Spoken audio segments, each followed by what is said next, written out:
ग़ज़ल अहमद अताउल्ला की। गली का आम सा चेहरा भी प्यारा होने लगता है, गली का आम सा चेहरा भी प्यारा होने लगता है।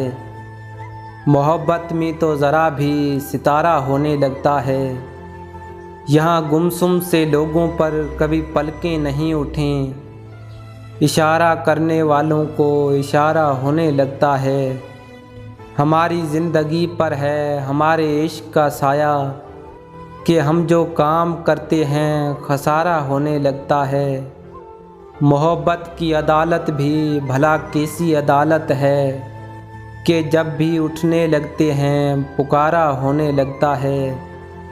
ज़मीन व आसमां के सारे सहरा रक्स करते हैं, किसी पर इश्क जब भी आश्कारा होने लगता है। अता बेसब्र लोगों के कभी बर्तन नहीं भरते, गुजारा करने वालों का गुजारा होने लगता है। गली का आम सा चेहरा भी प्यारा होने लगता है। मोहब्बत में तो ज़रा भी सितारा होने लगता है। दोस्तों, वीडियो को लाइक करें, चैनल को सब्सक्राइब करें और बेल आइकन को दबाएं ताकि हर आने वाली वीडियो आप तक पहुंचती रहे।